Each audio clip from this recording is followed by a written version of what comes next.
Congo Millennium, rien à dire. Mbote na bino esika nyonso ezwami bino boza kolanda émission na biso l'invité à mokolo ya lelo. Lelo toza en direct awa na aéroport ya Njili. Voilà pona kozwa arrivé ya mwana mboka Félix Tshisekedi ensemble na président Vital Kamerhe. Alors toloba biso mingite. Bola nana ondenge nini ambiance ango ezoleka na awa. Et bomona foule ya batu parce que ezolo ba matro Tatiana TVza Radio te bolando, on se retrouve juste après. Bon, président Fachi a déjà sur le terrain ndebi sobeto c'est là pousser moi mukie koto yote bandeni to marcher ensemble. Destination c'est la Chine base nationale siège national IDPS na 11e mairie.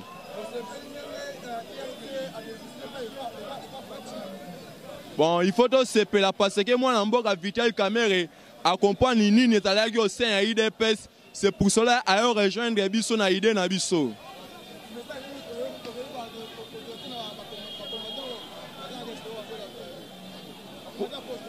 Pour les combattants à Poto, na Sengi na Bango, pour les combattants à Poto, penda en tout cas, les alliés et Sengo na Obasali, na Obiso Toyoka qui tolani na ba média par-ci par-là na internet.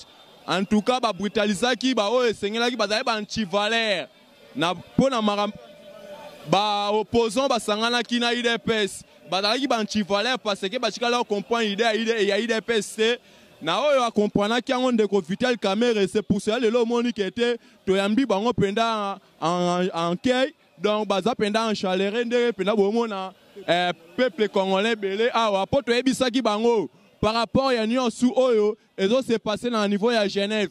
Tu as vu ça qui bango, et là qu'on a dans le sondage. Bah mon agide à président Fachi na sondage, à la guide à l'icolo na bango pour inutile la rotang, on a banda Hollanda sondage né en dokende. Bah mon aki Fachi à la qui l'icolo na ba sondage. C'est pour cela que nous avons bango désignation ya candidat unique, et ça c'est à 6 personnes té. Désignation est à la qui pour na bisonio tout peuple congolais. Il faut te désigner mon conjoint a mérité le 23 décembre.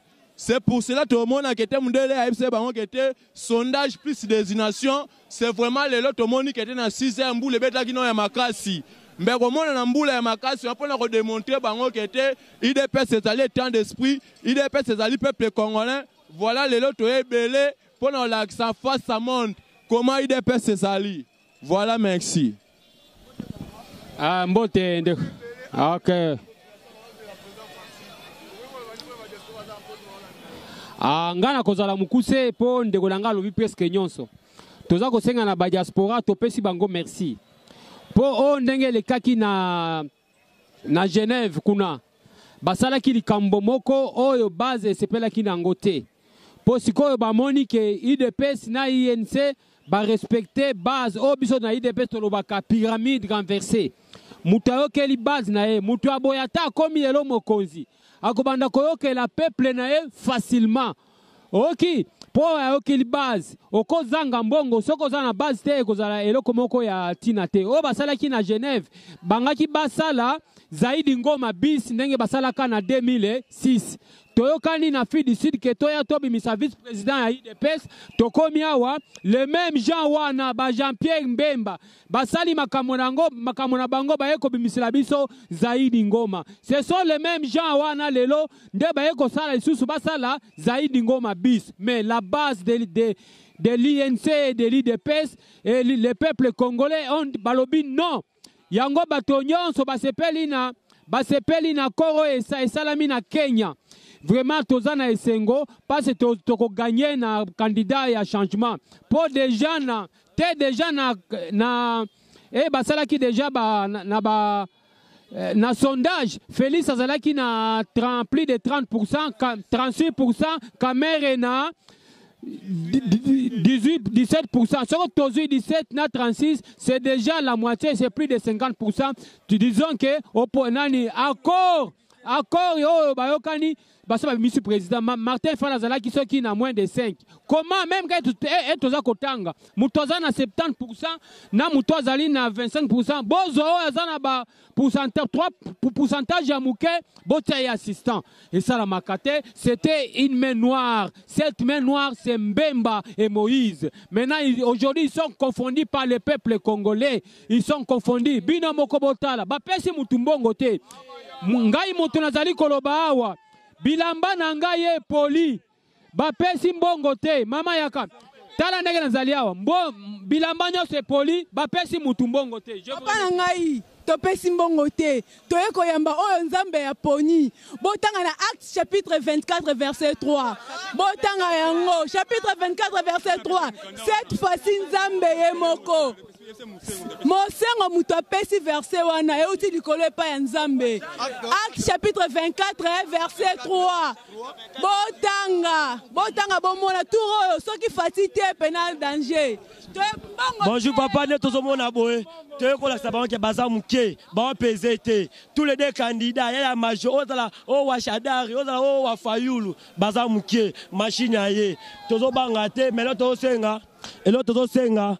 Ba kufa liwaka pwepwete ta eza mulayi accord eza ofongwama to yamba papa toloba mingi te soki faci te le 23 décembre to bomana mundele monga zota sondage yango te mundele sondage le yango batanga kaka Actes des Apôtres chapitre 24 verset 3 bar 24 baromo bayoka kaka kombo ya Chilombo Félix kaka na kati ba comprendre mbamoko to awa base nde elobi bato bazoloba mamba ba base nde yango soko ozangi base na politique oza rien bango bayokelaki base na bango bazo bayokelaki bango yo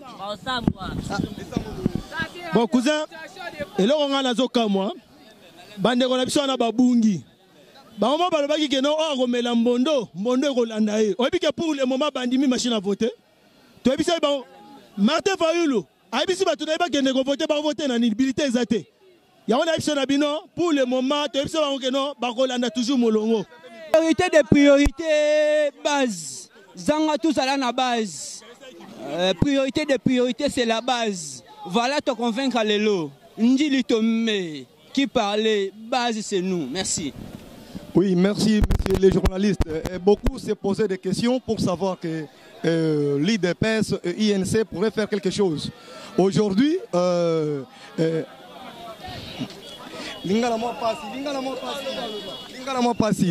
alors on s'est posé des questions. Est-ce que l'IDPS peut réaliser quelque chose de bien?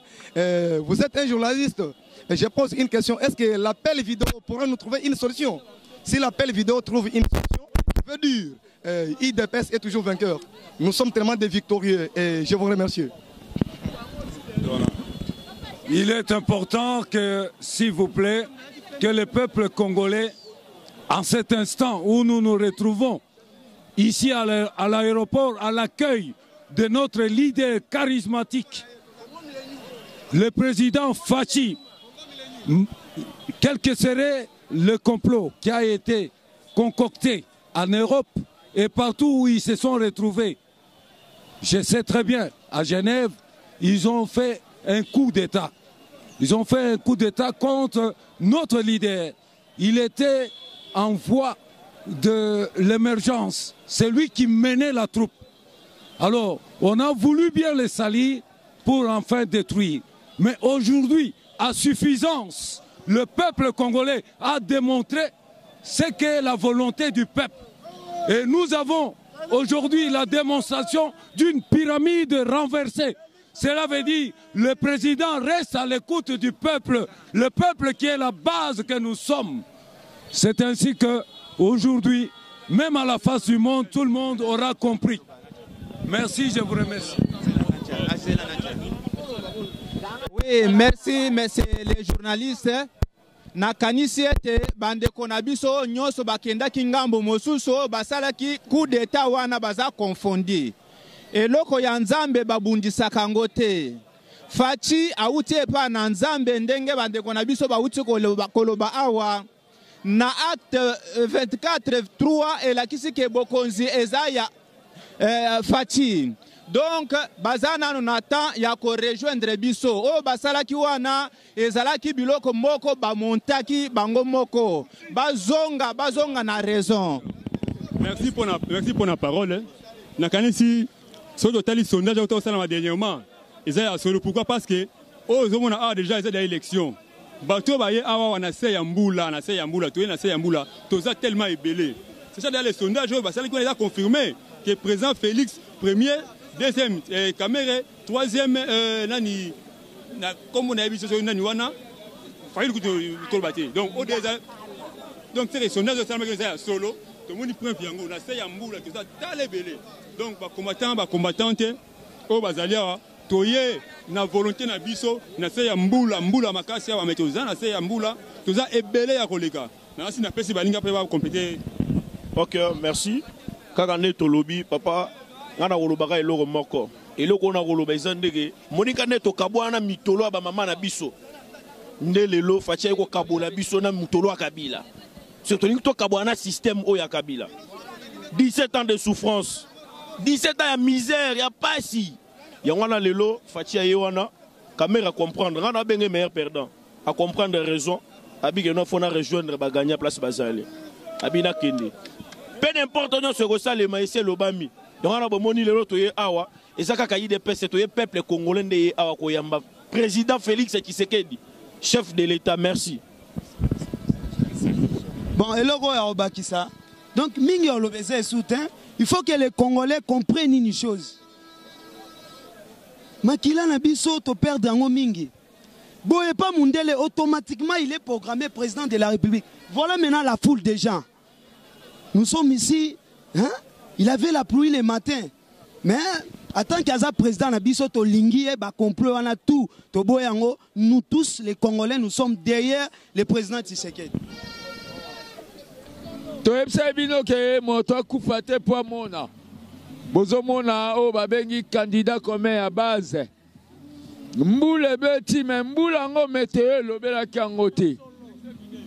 Mboule beti mboula oyo bakota ibonganga po peuple ayate mena minute oyo tozolo banabino vraiment candidat commun à peuple ayena na commentaire au salati musala ngwa mobilisation yango tozo sala sondage ya solo babenga sondage sociologique naturel yango donc commentaire au salati babwaki bagaz ya somo mais to po bayibende bayibaka mbemba mais tozali tozo maîtriser contrôle la président mais voilà arrivé pratiquement à la fin poto koti la bino non oyo bolanda ambiance nengeni ezoleka na awa Jires bendaka moi imaginer bandero bavandi na moi mupanzi kuna merci na boss na biso papa Rikidi Benzi TV za radio te wana bomo na plein oyo tosali awa na aéroport oyo toloba président UNC na président UDPS basali awa na Kinshasa. Merci na papa Rikidi Benzi mon boss ensemble avec maman Jolie Di Benzi ADG Bambou Mavambu Tatiana et là Eric Lusandu bino nyonso champion maguso bito kota no eloko borozo suite nango na mikolo ezoya Jekoko Mulumba babi so Jekoko Mulumba na kati ya prison ya Makala mais impact ya danger champion ma gauche bondi melanga na oko sate donc TV za radio te binomo bomonde ni Jekoko yepe na ndenge na ye azate bonso azalaki. Bravo na Jekoko Mulumba, bravo na bao nyonso bolanda biso. Kasi so nzamba zongi te bébé Faila et Judith Bonga boza ebele bino ba ebolinga biso. Message ya suka, abonnez-vous massivement. Il y a Serge Katembo, je vous aime. Soki nzamba zongi te, retrouvez-nous prochainement. Merci à toi Jires Mwanda. Bobo to bonde kweko ba korenyo mabota mabino. Allez, au revoir.